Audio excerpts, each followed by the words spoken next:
क्या आपको जीएसटी में मचाना है धमाल और इनकम टैक्स में कुछ कर दिखाना है कमाल, तो यही वो स्ट्रैटेजी है जिससे आप 75 प्लस इजीली स्कोर कर सकते हो टैक्सेशन में। टैक्सेशन में इतने मार्क्स अचीव करने का सपना सबका रहता है, लेकिन स्ट्रैटेजी नहीं समझ आती कि क्या राइट वे है जिसके थ्रू हम एक्चुअल में इतने मार्क्स गेन कर सकते हैं। और टैक्स के पेपर में मार्क्स गेन करने के लिए कुछ सीक्रेट बातें मैं आपको यहाँ पे बताने जा रही हूँ। देखो, टैक्सेशन अपने आप में बहुत वाइड है।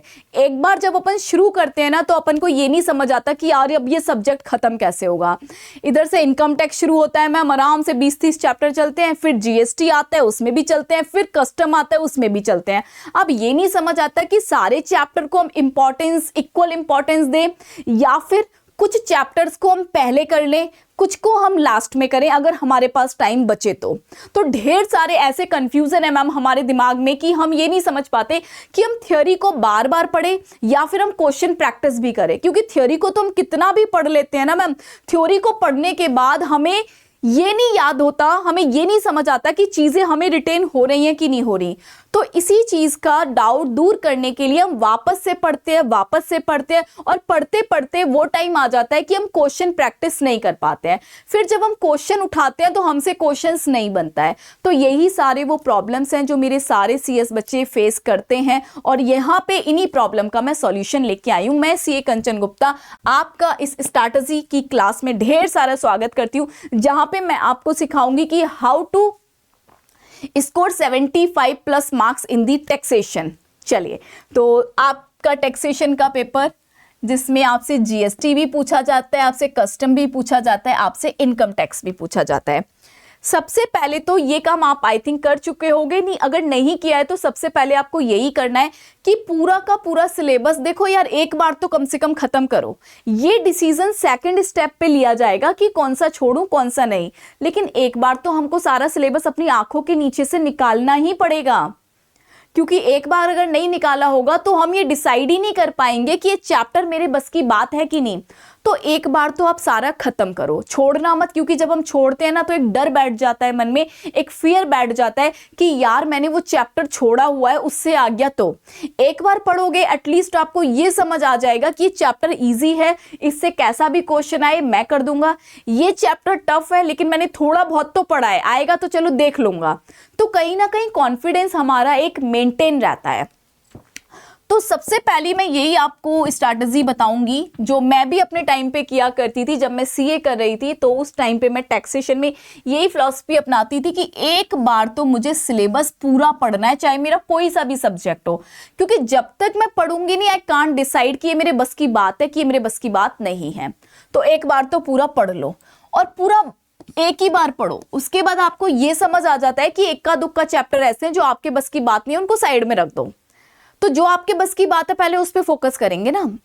अच्छा, अब बच्चे क्या गलती करते हैं टैक्स पढ़ते टाइम, ये गलती मैं भी करती थी अपने टाइम पे शुरुआती फेज में। जब धीरे धीरे सुना, पता लगा, टीचर्स बताते थे, तब समझ आया कि यार ऐसे पढ़ना चाहिए। हम क्या गलती करते हैं, हम बार बार चैप्टर्स पढ़ते हैं। लेट्स से मैंने पीजीबीपी चैप्टर उठा लिया, अब उसमें इतने सारे सेक्शंस हैं। जब मैं उसको पढ़ना शुरू करती हूँ तो जैसे ही हम पीछे पहुंचते हैं आगे का साफ, फिर और पीछे आए और आगे का भूल जाते हैं। पीजीबीपी के बाद जब हम पूरा चैप्टर खत्म कर देते हैं, हमें ऐसा लगता है यार हमें तो कुछ याद ही नहीं हुआ, चलो वापस से एक बार प्रोविजन पढ़ लेती हूँ और एक बार पक्के पक्के शॉर्ट नोट्स बना लेती हूँ, उसके बाद क्वेश्चन करूंगी। फिर वापस से जब मैं पीजीबीपी पढ़ती हूँ, मैं वापस से उसके शॉर्ट नोट्स बनाती हूँ। फिर मैं देखती हूँ कि यार 10 दिन निकल गए, सिर्फ पीजीबीपी खत्म हुआ है, ठीक है इसके क्वेश्चंस जाने देते हैं, चैप्टर पढ़ लिया, याद भी हो गया, अब सैलरी हेड कर लेते हैं। फिर सेम प्रॉब्लम आप सैलरी हेड में भी फेस करते हो, सेम सिचुएशन कैपिटल गेन में भी आएगा, सेम दिक्कत हाउस प्रॉपर्टी में भी आएगा। कुल मिला के आप पढ़ते रह जाते हो, आप क्वेश्चंस पे आ ही नहीं पाते हो, तभी आपका टैक्स अटकता है। टैक्स को पढ़ना ईजी है बेटा, टैक्स को बार बार रिटेन करने के लिए मत पढ़ो। रिटेन करना है ना तो क्वेश्चंस की प्रैक्टिस करो।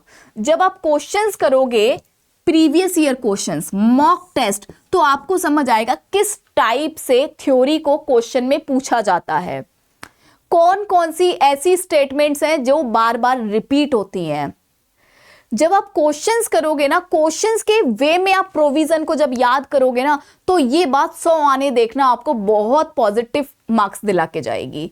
लेकिन हम ये याद करते रहते हैं, इस पे हम देखते ही नहीं, फिर पेपर में जाके हमारा हालत खराब हो जाता है, फिर पेपर में मोए मोए हो जाती है ऑब्वियसली। तो मैं वही बोल रही हूँ कि एक बार सिलेबस कंप्लीट कर लिया, अब हर चैप्टर को एक बार थ्योरी पढ़नी है, और उस चैप्टर के पढ़ने के बाद ये नहीं सोचना है कि याद हुआ कि नहीं हुआ, सीधे हमें क्वेश्चन प्रैक्टिस पे आना है। और क्वेश्चन प्रैक्टिस में सबसे पहले PYQ करो, क्योंकि बेटा पेपर पैटर्न हमेशा इसी के इर्द गिर्द घूमता है, तो PYQ हमें जरूर करना है।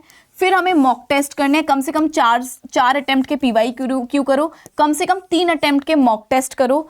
और अगर फिर भी आपको टाइम लग रहा है तो जो क्लासेस में आपको क्वेश्चंस कराए गए हैं उन क्वेश्चंस की प्रैक्टिस जरूर करनी है। इतना तो आपको करना ही है, इतने क्वेश्चंस हर चैप्टर में करो। अच्छा, जब आपने पूरा सिलेबस खत्म कर लिया, हर बार एक एक चैप्टर आपका रीड आउट हो गया, और फिर आपने क्वेश्चन का प्रैक्टिस भी कर लिया, तो अब अपने आप को जज करने के लिए 3 टेस्ट जरूर दो। इन टेस्ट को देख के अपने को बिल्कुल भी डिमोटिवेट नहीं होना है। अपने को यहां से ये एनालिसिस करना है कि मैं कितना क्वेश्चन कवर कर पा रहा हूं, क्या मैं विद इन टाइम में पेपर कर पा रहा हूं। ऐसा तो नहीं हो रहा कि मुझे आता सब है और विद इन टाइम में कुछ कर ही नहीं पाया, तो फिर कहां से 75 आएगा। 100% पेपर आप अपने दिए गए टाइम में कवर कर पाते हो कि नहीं कर पाते हो, वो बात आपको यहां से पता लगेगी। आप जब एक साथ पूरे सिलेबस के क्वेश्चंस देखते हो तो आप आइडेंटिफाई कर पाते हो कि नहीं कर पाते हो कि ये कौन से चैप्टर से है, इसमें कौन से चैप्टर का कौन सा सेक्शन लगेगा, कौन सा प्रोविजन लगेगा। इस डर को दूर भगाने के लिए बेटा सिर्फ और सिर्फ एक यही की है जो आपको सॉल्यूशन देगी। अच्छा, अब बात आती है कि मैम सारा पढ़ें कि कुछ छोड़ें। देखो, सबसे पहली बात, इंपॉर्टेंट चीजें तो सबसे पहले पढ़ो। जैसे इनकम टैक्स में 5 हेड्स में से छोड़ना नहीं है, अपने को 5 हेड्स पढ़ना है। फिर क्लबिंग जरूर पढ़ो, क्लबिंग्स एंड सेटअप जरूर पढ़ो, क्योंकि दोनों इजी हैं, दोनों मार्क्स दे के जाते हैं। इतना तो पढ़ना ही पढ़ना है, इतनों को तो अपन को छोड़ना ही नहीं है। कंप्यूटेशन एक बार जरूर देखनी है, क्योंकि कंप्यूटेशन का क्वेश्चन आता है पूरा। डिडक्शन बेटा देखो, डिडक्शन जरूरी है पढ़ना। ये वो मैं लिख रही हूं जो आप ये समझ लो कि इससे तो आपका 40-50 आराम से आएगा ही आएगा। 50 तो आराम से आएगा ही आएगा, कितना भी, बल्कि 50 मैंने बहुत कम बोला है। मेजर पोर्शन मैंने इतने चैप्टर में कवर कर लिया, तो इतना तो आपको पढ़ना ही पढ़ना है अगर 50 लाने। अब इससे ज्यादा ऊपर जाना चाहते हो तो और चैप्टर्स को पढ़ना शुरू करो, बाकी के सभी चैप्टर्स को पढ़ना शुरू करो। रेजिडेंशियल स्टेटस गलती से भी मत भूलना बेटा, इसमें से पक्का आना ही आना है, रेजिडेंशियल स्टेटस आपको पढ़ना है। क्लबिंग सेट ऑफ 5 है, residential status, competition and deduction, इतना तो पढ़ना है। उसके बाद असेसमेंट वाला चैप्टर है, रिटर्न फाइलिंग वाला चैप्टर है, income which do not form part of the total income, वो वाला चैप्टर है। इन चैप्टर पे भी आपको ध्यान देना है, लेकिन सबसे पहले टाइम में ये वाले चैप्टर्स आपको खत्म करने चाहिए। अच्छा, जीएसटी की मैं बात करूं तो जीएसटी में सबसे पहले आप अपना वैल्यूएशन चैप्टर करो, आईटीसी चैप्टर करो, इनवॉइस चैप्टर करो, और आप रजिस्ट्रेशन चैप्टर जरूर करना। रजिस्ट्रेशन बहुत अच्छा चैप्टर है और बहुत इंपॉर्टेंट है आपके लेवल पे। उसके बाद place of supply, time of supply, ये वाले चैप्टर्स करो, और उसके बाद आप बाकी के चैप्टर्स की ओर आगे बढ़ो। जैसे रिटर्न हो गया, असेसमेंट हो गया, यहाँ पे भी तो है, फिर इन वाले चैप्टर्स पे बढ़ो।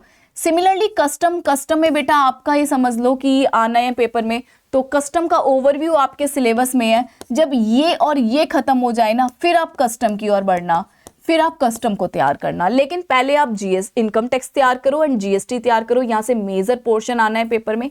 फिर टाइम बचेगा तो फिर कस्टम की ओर बढ़ेंगे, और करने का तरीका अपना यही रहने वाला है कि पहले पूरा सिलेबस पढ़ेंगे, फिर हर एक चैप्टर को एक बार देखेंगे, और उसके बाद हम उसके क्वेश्चंस प्रैक्टिस करेंगे। मैं ये मानती हूँ कि ये काम आप ऑलरेडी कर चुके होंगे, ये वाला काम आपको करना है।